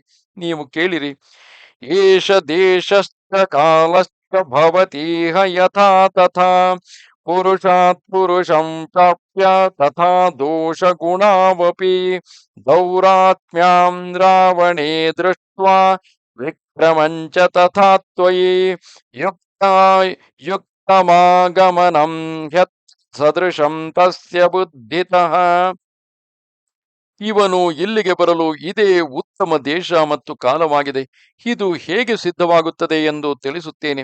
ವಿಭೀಷಣನು ಒಬ್ಬ ನೀಚ ಪುರುಷನಿಂದ ಹೊರಟು ಓರ್ವ ಶ್ರೇಷ್ಠ ಪುರುಷನ ಬಳಿಗೆ ಬಂದಿರುವನು. ಅವನು ಇಬ್ಬರ ಗುಣದೋಷಗಳನ್ನು ವಿವೇಚಿಸಿರುವನು. ಎಂದರೆ ಈಗಾಗಲೇ ವಿಭೀಷಣನು ತಾನು ಶರಣಾಗತನಾಗುವಂತಹ ಸಂದರ್ಭದಲ್ಲಿಯೇ ದುರಾತ್ಮನಾದ ಅಧರ್ಮಿಯಾದ ನನ್ನ ಸೋದರನನ್ನು ತೊರೆದು ಗುಣವಂತನೂ ಆದ ಶ್ರೀರಾಮನನ್ನು ಆಶ್ರಯಿಸಲು ಬಂದಿರುವೆನು ಎಂದು ಹೇಳಿಕೊಂಡಿದ್ದಾನೆ. ಅಂದರೆ ಆತ ತನ್ನ ಅಣ್ಣನಲ್ಲಿರುವಂತಹ ದೋಷವನ್ನು ಹಾಗೂ ಶ್ರೀರಾಮನಲ್ಲಿರುವ ಗುಣವನ್ನು ಪರಿಶೀಲಿಸಿ ಬಂದಿರುತ್ತಾನೆ. ಆ ಕಾರಣದಿಂದಾಗಿ ಅದು ದ್ವೇಷ, ಅಂದರೆ ಒಬ್ಬರನ್ನು ಬಿಟ್ಟು ಮತ್ತೊಬ್ಬರ ಬಳಿ ಬರುವುದಕ್ಕೆ ಅದು ಯೋಗ್ಯವಾದ ಕಾರಣವೇ ಆಗಿರುತ್ತದೆ. ಅನಂತರ ರಾವಣನಲ್ಲಿ ದುಷ್ಟತೆ ಮತ್ತು ನಿಮ್ಮಲ್ಲಿ ಪರಾಕ್ರಮವನ್ನು ನೋಡಿ ಅವನು ರಾವಣನನ್ನು ಬಿಟ್ಟು ನಿಮ್ಮ ಬಳಿಗೆ ಬಂದಿರುವನು. ಆದ್ದರಿಂದ ಅವನು ಇಲ್ಲಿಗೆ ಬಂದಿರುವುದು ಸರ್ವಥಾ ಉಚಿತ ಮತ್ತು ಅವನ ಬುದ್ಧಿಗೆ ಅನುರೂಪವಾಗಿದೆ. ಇನ್ನು ಕಾಲದ ವಿಚಾರವು ತನ್ನ ಅಣ್ಣನಾದವನು ಅಯೋಗ್ಯನಾಗಿದ್ದರೂ ಅಧರ್ಮಿಯಾಗಿದ್ದರೂ ಕೂಡ ಬಹುಶಃ ಇಲ್ಲಿಯವರೆಗೆ ವಿಭೀಷಣನು ಆತನನ್ನು ಎಲ್ಲ ರೀತಿಯಲ್ಲಿಯೂ ತಿದ್ದಲು ಪ್ರಯತ್ನಿಸಿರಬಹುದು. ಆದರೆ ಯಾವುದೂ ಆಗುವುದೇ ಇಲ್ಲ, ಇನ್ನೇನು ಯುದ್ಧವೇ ಸಂಭವಿಸುತ್ತದೆ ಎನ್ನುವ ಸಂದರ್ಭದಲ್ಲಿ ಅಧರ್ಮಿಯಾಗಿದ್ದರೂ ಕೂಡ ಅಧರ್ಮದ ಪರವಾಗಿಯೇ ನಿಂತು ಹೋರಾಡಬೇಕೆಂಬ ಯಾವ ಒಂದು ನಿಶ್ಚಿತತೆಯೂ ಇರುವುದಿಲ್ಲ. ಏಕೆಂದರೆ ಮಹಾಭಾರತದ ಯುದ್ಧದಲ್ಲಿ ಈ ರೀತಿಯಾಗಿ ಭೀಷ್ಮ ದ್ರೋಣರಿಗೆ ದುರ್ಯೋಧನನು ಅಧರ್ಮಿಯಾಗಿದ್ದಾನೆ, ಕೌರವರ ಪಕ್ಷವು ಅಧರ್ಮದ ಪಕ್ಷವಾಗಿದೆ ಎಂಬುದು ತಿಳಿದಿರಲಿಲ್ಲವೇ? ಆದರೆ ತಾನು ಸಿಂಹಾಸನಕ್ಕೆ ನಿಷ್ಠವಾಗಿದ್ದೇನೆಂದುಕೊಂಡು ಹಾಗೂ ಕೌರವರ ಉಪ್ಪು ತಿಂದಿರುವೆ, ಕೌರವರ ಮನೆಯಲ್ಲಿ ತಾನು ಗುರುವಾಗಿ ತಾನು ಕೆಲಸವನ್ನು ಮಾಡುತ್ತಿರುವೆ ಎಂಬ ಕಾರಣದಿಂದಾಗಿ ಭೀಷ್ಮ ದ್ರೋಣರು ಅಧರ್ಮದ ಪಕ್ಷವನ್ನೇ ವಹಿಸುವರಲ್ಲ. ಮಹಾಭಾರತ ಯುದ್ಧದ ಆರಂಭದಲ್ಲಿ ಕೂಡ ಧರ್ಮರಾಯನು ಎರಡೂ ಸೈನ್ಯಗಳ ನಡುವಿನಲ್ಲಿ ನಿಂತು ಎರಡೂ ಸೈನ್ಯಕ್ಕೂ ಯೋಗ್ಯವಾಗುವ ರೀತಿಯಲ್ಲಿ ಯಾರಿಗೆ ಯಾವ ಪಕ್ಷದ ಪರವಾಗಿ ಯುದ್ಧ ಮಾಡಬೇಕೆನಿಸುವುದು, ಇಲ್ಲಿ ನಮ್ಮದು ಧರ್ಮದ ಪಕ್ಷವೆಂದಾಗಲಿ ಅಥವಾ ಕೌರವರದು ಅಧರ್ಮದ ಪಕ್ಷವೆಂದಾಗಲಿ ನಾನು ಹೇಳುವುದಿಲ್ಲ. ಯಾರಿಗೆ ಯಾವ ಪಕ್ಷದಲ್ಲಿ ಯುದ್ಧ ಮಾಡಬೇಕೆಂಬ ಆಶಯವಿರುವುದು ಆ ಪಕ್ಷಕ್ಕೆ ಅವರು ಹೋಗುವುದಕ್ಕೆ ಸಂಪೂರ್ಣವಾಗಿ ಸ್ವತಂತ್ರರು. ಅದೇ ರೀತಿಯಾಗಿ ಪಾಂಡವರ ಪಕ್ಷದಿಂದ ಯಾರಾದರೂ ಹೊರಹೊರಟು ಕೌರವರ ಪಕ್ಷಕ್ಕೆ ಹೋಗುವುದಾದರೆ ಅವರಿಗೆ ನನ್ನ ಸರ್ವ ಅನುಮತಿ ಇದೆ. ಅದೇ ರೀತಿಯಾಗಿ ಕೌರವರ ಪಕ್ಷವನ್ನು ತೊರೆದು ನಮ್ಮ ಪಕ್ಷಕ್ಕೆ ಬರುವುದಾದರೆ ಅವರಿಗೂ ಸಹ ಪೂರ್ಣ ಸ್ವಾಗತವಿದೆ ಎಂದು ಹೇಳುತ್ತಾನೆ. ಅಂತಹ ಸಂದರ್ಭದಲ್ಲಿ ದುರ್ಯೋಧನನ ತಮ್ಮನೇ ತನ್ನ ಅಣ್ಣನ ಪಕ್ಷವನ್ನು ಬಿಟ್ಟು ಪಾಂಡವರ ಪಕ್ಷವನ್ನು ಸೇರುತ್ತಾನೆ. ಆಗಲೂ ಕೂಡ ಭೀಷ್ಮ ದ್ರೋಣರು ಆ ಕೌರವನ ಪಕ್ಷಕ್ಕೆ ಅಂಟಿಕೊಂಡಿರುತ್ತಾರೆ. ಆ ಮೂಲಕ ಅಧರ್ಮದ ಪರವಾಗಿಯೇ ಹೋರಾಡಿ ಅಧರ್ಮದ ಕಾರಣದಿಂದಾಗಿ ಆ ಅಧರ್ಮದಲ್ಲಿ ಅವರೂ ಪಾಲುದಾರಿಗಳಾಗಿ ಕೊನೆಗೆ ವಿನಾಶವನ್ನು ಹೊಂದುತ್ತಾರೆ. ಈ ಕಾರಣದಿಂದ ಧರ್ಮಾಧರ್ಮಗಳ ನಿರ್ಣಯದ ಪ್ರಶ್ನೆ ಬಂದಾಗ ಕಾಲವನ್ನು ಕೂಡ ಇಂತಹುದ್ದೇ ಕಾಲವೆಂದು ಹೇಳಲಾಗದು. ಈಗ ವಿಭೀಷಣನಿಗೆ ಅನಿಸಿರಬಹುದು, ನನ್ನ ಅಣ್ಣನನ್ನು ತಿದ್ದಲು ಸಾಧ್ಯವಿಲ್ಲ, ಇಲ್ಲೇ ಇದ್ದರೆ ನಾನು ಅಧರ್ಮದ ಪರವಾಗಿಯೇ ಹೋರಾಡಬೇಕಾಗುತ್ತದೆ. ಏಕೆಂದರೆ ರಾಜನು ಮುಂದೆ ಯುದ್ಧವನ್ನು ಘೋಷಿಸಿದ ನಂತರ ಆತನ ಸೋದರನಾಗಿ ಹಾಗೂ ಆತನ ಭೃತ್ಯನಾಗಿ ಆತನ ಸೇವೆಯಲ್ಲಿದ್ದುಕೊಂಡು ತಾನು ನಿರಾಕರಿಸುವುದು ಸಾಧ್ಯವಿಲ್ಲ. ರಾಜನು ಘೋಷಿಸಿದ ಮೇಲೆ ಆ ರಾಜ್ಯದ ಎಲ್ಲ ಪ್ರಜೆಗಳು ಯುದ್ಧದಲ್ಲಿ ನಿರತರಾಗಲೇಬೇಕಾಗುತ್ತದೆ. ಅದೇ ರಾಜಾಜ್ಞೆಯಾಗಿರುತ್ತದೆ. ಆಗ ಏನಾದರೂ ಆ ವಿಭೀಷಣನು ರಾವಣನನ್ನು ತೊರೆದರೆ ಆಗ ಅದು ದ್ರೋಹದ ಕಥೆಯಾಗುತ್ತದೆ. ಏಕೆಂದರೆ ರಾಜಾಜ್ಞೆಯನ್ನು ಆತ ಉಲ್ಲಂಘಿಸಿರುತ್ತಾನೆ. ಆಗ ಆತನೂ ಕೂಡ ಅಧರ್ಮದ ಪಕ್ಷಕ್ಕೆ ಸೇರಿದವನಾಗಿ ಬಿಡುತ್ತಾನೆ. ಆ ಕಾರಣದಿಂದಾಗಿ ಇನ್ನು ಯುದ್ಧದ ಘೋಷವಾಗುವ ಮುನ್ನವೇ ಅಧರ್ಮಿಯಾದ ರಾವಣನನ್ನು ತಿದ್ದಲು ಸಾಧ್ಯವಿಲ್ಲವೆಂಬ ಕಾರಣದಿಂದ ಆತ ತೊರೆದು ಬಂದಿರಬಹುದು. ಆದ್ದರಿಂದ ಇನ್ನು ಯುದ್ಧವು ಘೋಷಿಸಲ್ಪಡದೇ ಇರುವುದರಿಂದ ಯಾರು ಇಲ್ಲಿ ಮಿತ್ರರು ಶತ್ರುಗಳು ಆಗಿರುವುದಿಲ್ಲ. ಅಜ್ಞಾತರೂಪೈ ಪುರುಷೈ ಸರಾಜನ್ ಪತಾಮಿತಿ ಯದಕ್ತಮತ್ರ ಮೇ ಪ್ರೇಕ್ಷ ಕಾಚಿದಸ್ತಿ ಸಮೀಕ್ಷಿತ.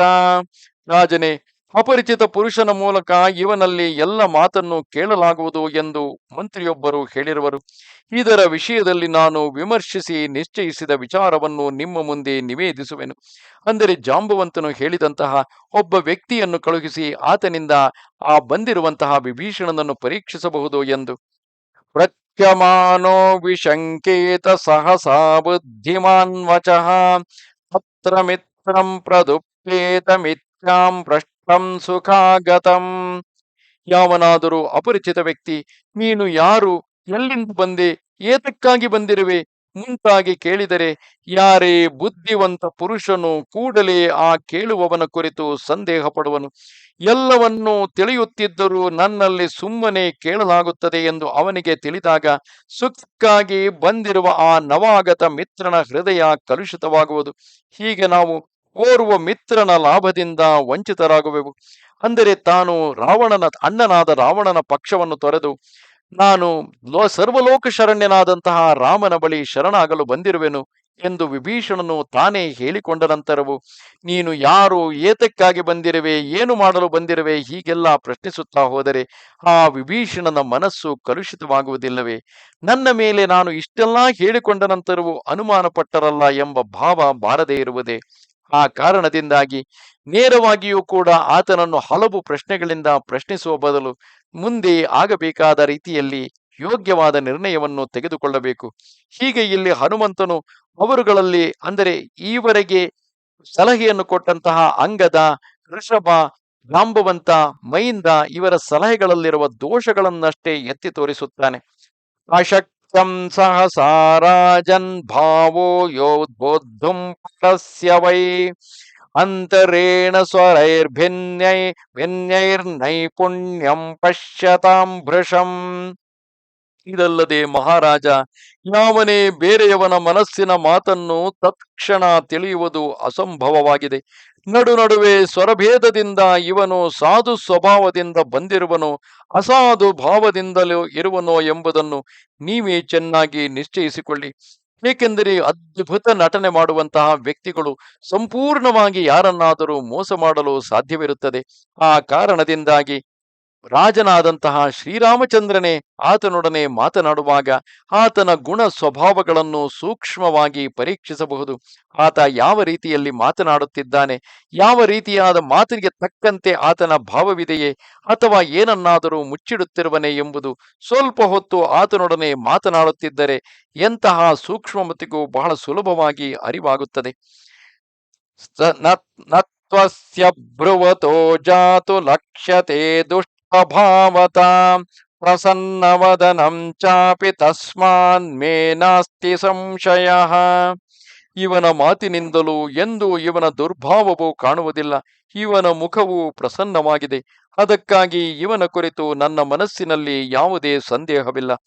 ಏಕೆಂದರೆ ನನ್ನ ಅಣ್ಣನಾದ ರಾವಣನನ್ನು ತೊರೆದು ಬಂದಿದ್ದೇನೆ.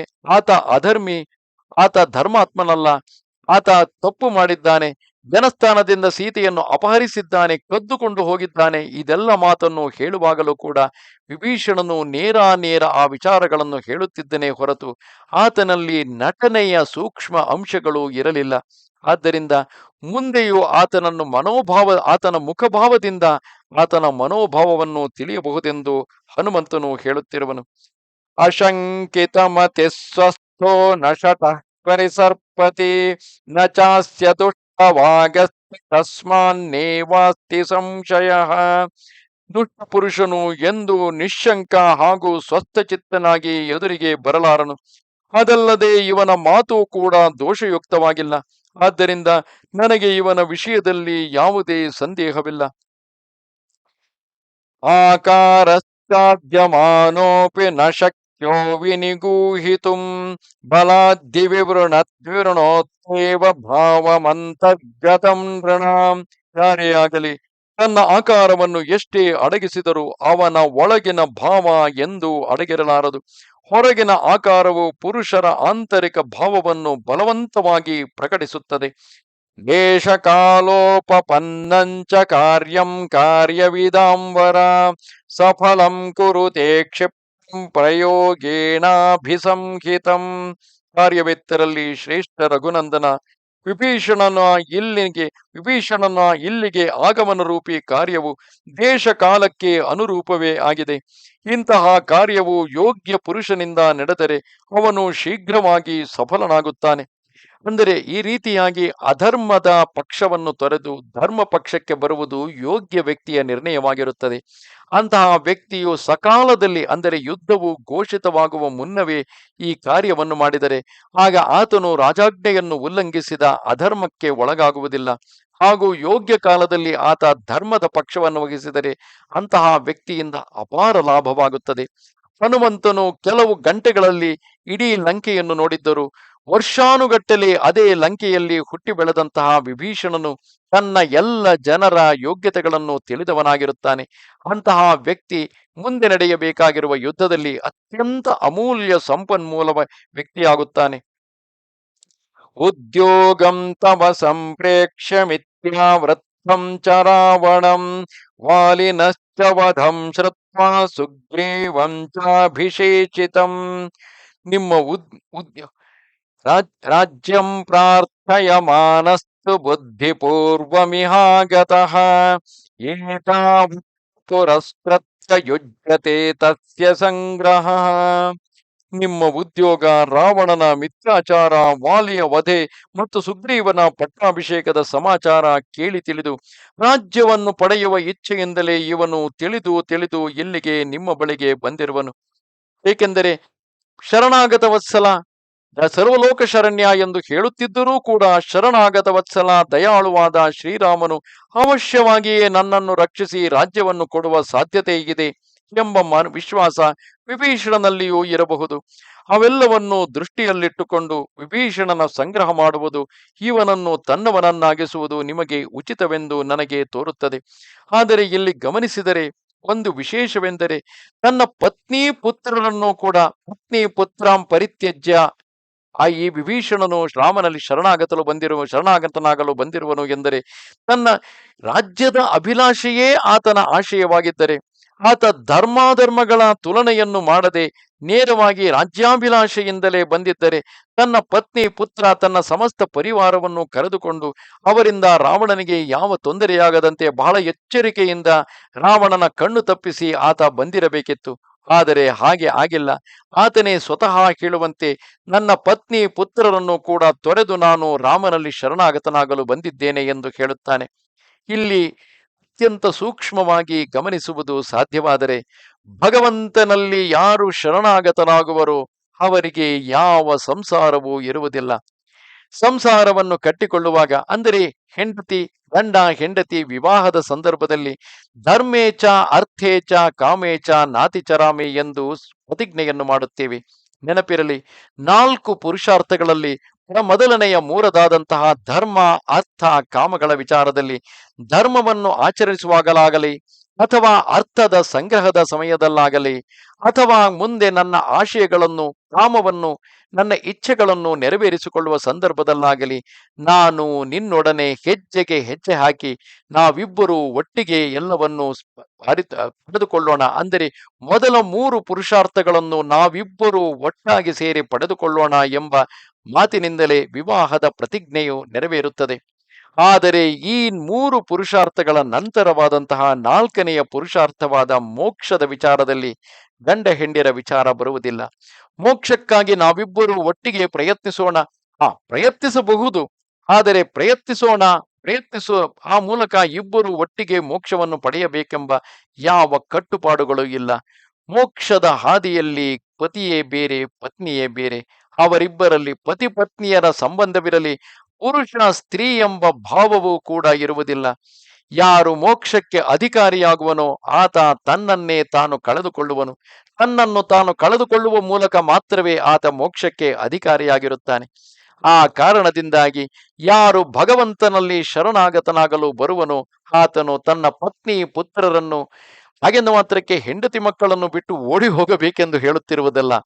ತನ್ನ ಪತ್ನಿ ಪುತ್ರರನ್ನು ಮಾನಸಿಕವಾಗಿ ತೊರೆದಿರಬೇಕಾಗುತ್ತದೆ. ತನ್ನ ಎಲ್ಲ ಬಂಧುಗಳನ್ನು ತೊರೆದು, ತನ್ನ ಎಲ್ಲ ಬಾಂಧವ್ಯಗಳನ್ನು ತೊರೆದು, ತನ್ನ ಎಲ್ಲ ಸಂಪತ್ತು ಅಭಿಲಾಷೆ ಆಕಾಂಕ್ಷೆಗಳು, ತನ್ನ ಧರ್ಮ ಅರ್ಥ ಕಾಮವನ್ನೂ ಕೂಡ ಕೊನೆಗೆ ತೊರೆದು ಯಾರು ಭಗವಂತನಲ್ಲಿ ಅನನ್ಯ ಭಕ್ತಿಯಿಂದ ಶರಣಾಗತನಾಗುವನು ಆತನಿಗೆ ಮಾತ್ರವೇ ಭಗವಂತನು ಅಭಯವನ್ನು ನೀಡಿ ಮೋಕ್ಷಕ್ಕೆ ಅಧಿಕಾರಿಯನ್ನಾಗಿ ಮಾಡುತ್ತಾನೆ. ಹಾಗಿರುವಾಗ ಇಲ್ಲಿ ವಿಭೀಷಣನಿಗೆ ಹೆಂಡತಿ ಮಕ್ಕಳ ಆಸೆ ಇರಲಿಲ್ಲವೇ? ಆತನಿಗೆ ರಾಜ್ಯದಾಸೆಯೇ ಮುಖ್ಯವಾಗಿದ್ದರೆ ಆತ ಹೆಂಡತಿ ಮಕ್ಕಳನ್ನೇನು ಪರಿವಾರವನ್ನೇ ಕರೆದುಕೊಂಡು ಬರುತ್ತಿರಲಿಲ್ಲವೇ? ಆದ್ದರಿಂದ ಹನುಮಂತನು ಹೇಳಿದ್ದರಲ್ಲೂ ಕೂಡ ಒಂದು ದೋಷವನ್ನು ಹುಡುಕಬಹುದು. ಆದರೆ ಪ್ರಸ್ತುತ ಪರಿಸ್ಥಿತಿಗೆ ಸಂಬಂಧಿಸಿದಂತೆ ಸುಗ್ರೀವನಿಗೆ ಹೇಗೆ ವಾಲಿಯನ್ನು ಕೊಂದು ಸುಗ್ರೀವನಿಗೆ ಪಟ್ಟಾಭಿಷೇಕವನ್ನು ಮಾಡಿ ಆತನಿಗೆ ರಾಜ್ಯವನ್ನು ಕೊಟ್ಟೆಯೋ ಅದನ್ನೇ ಉದಾಹರಣವಾಗಿ ಇಟ್ಟುಕೊಂಡು ಬಹುಶಃ ಮುಂದೆ ರಾವಣನನ್ನು ಕೊಂದು ಶ್ರೀರಾಮಚಂದ್ರನು ವಿಭೀಷಣನಿಗೆ ಪಟ್ಟಗಟ್ಟುವುದು ಎಂಬ ಆಸೆಯಿಂದಲಾದರೂ ಬಂದಿರಬಹುದು. ಆಸೆ ಪಡುವುದು ತಪ್ಪಲ್ಲ. ಏಕೆಂದರೆ ಆ ರೀತಿ ಆಸೆ ಪಡುವ ವ್ಯಕ್ತಿಯಿಂದ ಶ್ರೀರಾಮನು ಹಾಗೂ ಕಪಿಸೈನ್ಯವು ಅಪಾರವಾದ ಲಾಭವನ್ನು ಪಡೆಯುವ ಸಾಧ್ಯತೆ ಇರುತ್ತದೆ. ಅದನ್ನು ನಾವು ಯುದ್ಧದ ಮೊದಲ ದಿನದಿಂದಲೇ ಗಮನಿಸುತ್ತೇವೆ. ಹೆಜ್ಜೆ ಹೆಜ್ಜೆಗೂ ರಾಕ್ಷಸರ ಮಾಯೆಯ ಕುರಿತಾಗಿ ವಿಭೀಷಣನು ರಾಮನನ್ನು ಎಚ್ಚರಿಸುತ್ತಲೇ ಇರುತ್ತಾನೆ. ರಾಮನಿಗೆ ಅಪಾರವಾದ ಸಹಾಯ ಆತನಿಂದ ಒದಗಿ ಬರುತ್ತದೆ. ಇಂದ್ರಜಿತುವು ಸೇರಿದಂತೆ ರಾವಣನು ಸೇರಿದಂತೆ ಎಷ್ಟೋ ರಾಕ್ಷಸ ವೀರರ ಸಂಹಾರಕ್ಕೆ ವಿಭೀಷಣನು ಯೋಗ್ಯ ಉಪಾಯವನ್ನು ಹೇಳಿ ರಾಮನಿಗೆ ಸಹಕರಿಸುತ್ತಾನೆ. ಆದ್ದರಿಂದ ಆತ ರಾಜ್ಯಾಭಿಲಾಷೆಯಿಂದಲೇ ಒಂದೊಮ್ಮೆ ಬಂದಿದ್ದರೂ ಕೂಡ ಆತನನ್ನು ನಮ್ಮ ಪಕ್ಷದಲ್ಲಿ ಸೇರಿಸಿಕೊಳ್ಳುವುದು ಯೋಗ್ಯವಾಗಿದೆ ಎಂದು ಹನುಮಂತನು ಹೇಳುತ್ತಿರುವನು. ಯಥಾಶಕ್ತಿಮಯೋಕ್ತಂತು ರಾಕ್ಷಸಸ್ಯಾರ್ಜವಂ ಪ್ರತಿ ಪ್ರಮಾಣಂ ತ್ವಹಿತೇಶಸ್ಯ ಶ್ರುತ್ವಾ ಬುದ್ಧಿಮತಾಂವರ. ಬುದ್ಧಿವಂತರಲ್ಲಿ ಶ್ರೇಷ್ಠ ರಘುನಾಥ, ಹೀಗೆ ಈ ರಾಕ್ಷಸನ ಸರಳತೆ ಮತ್ತು ನಿರ್ದೋಷತೆಯ ವಿಷಯದಲ್ಲಿ ನಾನು ಯಥಾಶಕ್ತಿ ನಿವೇದಿಸಿಕೊಂಡಿರುವೆನು. ಇದನ್ನು ಕೇಳಿ ಮುಂದೆ ಉಚಿತವೆನಿಸಿದಂತೆ ಮಾಡಿರಿ. ಇಲ್ಲಿಗೆ ವಾಲ್ಮೀಕಿ ವಿರಚಿತ ಆರ್ಷರಾಮಾಯಣ ಆದಿಕಾವ್ಯದ ಯುದ್ಧಕಾಂಡದಲ್ಲಿ 17ನೆಯ ಸರ್ಗ ಪೂರ್ಣವಾಯಿತು. ಸಾಮಾನ್ಯವಾಗಿ ಹನುಮಂತನ ಮಾತಿಗೆ ಹೆಚ್ಚಿನ ಪ್ರಾಶಸ್ತ್ಯವಿರುತ್ತದೆ. ಏಕೆಂದರೆ ಆತ ಈಗಾಗಲೇ ಲಂಕೆಯನ್ನು ಕಂಡು ಬಂದಿರುವವ. ಅದನ್ನೇ ಬಳಸಿಕೊಂಡು ಹನುಮಂತನು ನೇರವಾಗಿ ಹೇಳಿಬಿಡಬಹುದಿತ್ತಲ್ಲ, ಹೀಗೆ ಒಮ್ಮೆ ನನ್ನನ್ನು ರಾವಣನ ಮುಂದೆ ಹಗ್ಗಗಳಿಂದ ಬಂಧಿಸಿ ಕಟ್ಟಿ ಎಳೆದುಕೊಂಡು ಹೋದಾಗ ನನ್ನನ್ನು ಕೊಂದು ಬಿಡಬೇಕೆಂದು ರಾವಣನು ಅಪ್ಪಣೆ ಮಾಡಿದಾಗ ಇದೇ ವಿಭೀಷಣನು ನನ್ನ ಪ್ರಾಣವನ್ನು ಕಾಪಾಡಿದ್ದ. ಆತನೇ ಧರ್ಮ ಅಧರ್ಮಗಳ ಸೂಕ್ಷ್ಮವನ್ನು ರಾವಣನಿಗೆ ಹೇಳಿ ದೂತನನ್ನು ಕೊಲ್ಲುವುದು ವಿಹಿತವಲ್ಲ ಎಂದು ಹೇಳಿ ರಾವಣನಿಗೆ ಆತನು ಯೋಗ್ಯವಾದ ಸಲಹೆಯನ್ನು ಕೊಟ್ಟಿದ್ದ ಎಂದು ಹೇಳಿ ಬಿಡಬಹುದಿತ್ತಲ್ಲವೇ? ನೆನಪಿರಲಿ, ಒಂದು ರಾಜಸಭೆಯಲ್ಲಿ ಧರ್ಮದ ಸೂಕ್ಷ್ಮವನ್ನು ಹೇಳುವುದು ಮಂತ್ರಿಯಾದವನ ಕರ್ತವ್ಯವಾಗಿರುತ್ತದೆ. ಮಂತ್ರಿ ಸುಹೃದ್ ಜನರು ಸಹಜವಾಗಿ ಯಾವುದು ಧರ್ಮ ಅಧರ್ಮವೋ ಆ ಕುರಿತಾಗಿ ಸಲಹೆ ಕೊಡುವುದು ಯೋಗ್ಯವಾಗಿರುತ್ತದೆ. ಅದೇ ರೀತಿಯಾಗಿ ಮುಂದೆ ಆ ಸಲಹೆಯನ್ನು ರಾವಣನು ಒಪ್ಪುತ್ತಿಲ್ಲ ಎಂದಾದಾಗ ವಿಭೀಷಣನು ಏನು ಹೇಳುತ್ತಾನೆ? ಈ ಕಪಿಯನ್ನು ಹೀಗೆ ಕಳುಹಿಸಿದರೆ ಈತನು ಹೋಗಿ ರಾಮಲಕ್ಷ್ಮಣರನ್ನು ಪ್ರಚೋದಿಸಿ ಯುದ್ಧಕ್ಕೆ ಕರೆದುಕೊಂಡು ಬಂದಾಗ ನಿನಗೆ ಇನ್ನೂ ಸುಲಭವಾಗುವುದಿಲ್ಲವೇ ಎಂಬ ಯೋಗ್ಯವಾದಂತಹ ಸುಲಭವಾದ ರಾವಣನಿಗೆ ಪಥ್ಯವಾಗುವಂತಹ ಸಲಹೆಯನ್ನು ಕೊಟ್ಟು ಆ ಹನುಮಂತನನ್ನು ಕೊಲ್ಲುವುದರಿಂದ ಉಳಿಸುತ್ತಾನೆ. ಆದರೆ ಆ ಮಾತನ್ನೇ ಏನಾದರೂ ನೆನಪಿನಲ್ಲಿಟ್ಟುಕೊಂಡು ಹನುಮಂತನು ಈತ ನನ್ನ ಪ್ರಾಣವನ್ನು ರಕ್ಷಿಸಿದ್ದ ಎಂದರೆ ಆಗ ಹನುಮಂತನು ಕೊಡುವಂತಹ, ಏಕೆಂದರೆ ಮಂತ್ರಾಲೋಚನೆಯಲ್ಲಿ ಪ್ರತಿಯೊಬ್ಬ ವ್ಯಕ್ತಿಯು ಕೊಡುವಂತಹ ಸಲಹೆ ರಾಜನ, ರಾಷ್ಟ್ರದ, ಆ ಸೇನೆಯ ಹಿತದೃಷ್ಟಿಯಲ್ಲಿರಬೇಕು. ನನಗೆ ಯಾರೋ ಯಾವಾಗಲೋ ಉಪಕಾರ ಮಾಡಿದರು, ಅದಕ್ಕಾಗಿ ನಾನು ಅವರಿಗೆ ಪ್ರತ್ಯುಪಕಾರ ಮಾಡಲು ಬಯಸುತ್ತೇನೆ. ಈ ಕಾರ್ಯವನ್ನು ಮಾಡುವುದರಿಂದ ನನಗೆ ಇಂತಹ ಲಾಭವಿದೆ, ಆ ಕಾರಣದಿಂದಾಗಿ ನಾನು ಈ ಕಾರ್ಯವನ್ನು ಮಾಡಲು ನಿಮಗೆ ಪ್ರೋತ್ಸಾಹಿಸುತ್ತಿದ್ದೇನೆ ಎಂದು ಹೇಳುವುದೆಲ್ಲ ಹೀನ ವೃತ್ತಿಯಾಗುತ್ತದೆ. ಹನುಮಂತನಿಗೆ ಅದು ತಿಳಿದಿರುವುದಿಲ್ಲವೇ? ರಾಜನ ಸಭೆಯಲ್ಲಿ ಪ್ರತಿಯೊಬ್ಬರು ಸಲಹೆ ಕೊಡುವಂತೆ ವಿಭೀಷಣನು ಸಲಹೆ ಕೊಟ್ಟಿರುತ್ತಾನೆ, ನಿಜ. ಆ ಕಾರಣಕ್ಕಾಗಿಯೇ ಮುಂದೆ ಲಂಕಾದಹನವನ್ನು ಮಾಡುವಾಗ ಹನುಮಂತನು ಎಲ್ಲರ ಮನೆಗಳನ್ನು ಸುಟ್ಟರೂ ವಿಭೀಷಣನ ಮನೆಯನ್ನು ಸುಡುವುದಿಲ್ಲ. ಏಕೆಂದರೆ ಆತ ತನ್ನ ಪ್ರಾಣವನ್ನು ರಕ್ಷಿಸಿದ್ದ ಎಂಬ ಭಾವ ಆತನಲ್ಲಿ ಇದ್ದೇ ಇರುತ್ತದೆ. ಅಲ್ಲಿಗೆ ಎಲ್ಲವೂ ಸರಿ ಹೋಯಿತು. ವಿಭೀಷಣ ಹನುಮಂತನ ಪ್ರಾಣವನ್ನು ರಕ್ಷಿಸಿದ. ಹನುಮಂತ ಲಂಕಾದಹನದಲ್ಲಿ ವಿಭೀಷಣನ ಮನೆಯನ್ನು ಉಳಿಸಿದ. ಅಲ್ಲಿಗೆ ಎಲ್ಲವೂ ಸರಿ ಹೋಯಿತು. ಆದರೆ ಮುಂದೆ ಶ್ರೀರಾಮಚಂದ್ರನು ಮಂತ್ರಾಲೋಚನೆಗೆ ಕರೆದಾಗ ಇದೇ ವಿಚಾರವನ್ನು ಗಮನದಲ್ಲಿಟ್ಟುಕೊಂಡು ಪುನಃ ವಿಭೀಷಣನ ಪರವಹಿಸುವುದು ಸರಿ ಇರುವುದಿಲ್ಲ. ಆದ್ದರಿಂದ ತನ್ನ ಸಂಗಡಿಗರು ಹೇಳಿದ ವಿಚಾರಗಳಲ್ಲಿ ಯಾವ ದೋಷಗಳಿದೆಯೋ ಆ ದೋಷಗಳನ್ನು ಎತ್ತಿ ತೋರಿಸಿ ತನಗೆ ಏನನಿಸುವುದು ಅದನ್ನು ಸ್ಪಷ್ಟವಾಗಿ ಪ್ರಭುವಿನ ಮುಂದಿಟ್ಟು ಮುಂದಿನ ನಿರ್ಣಯವು ನಿಮ್ಮದೇ ಎಂದು ಹನುಮಂತನು ಹೇಳುತ್ತಾನೆ. ಇದು ವಿನೀತ ಸ್ವಭಾವ.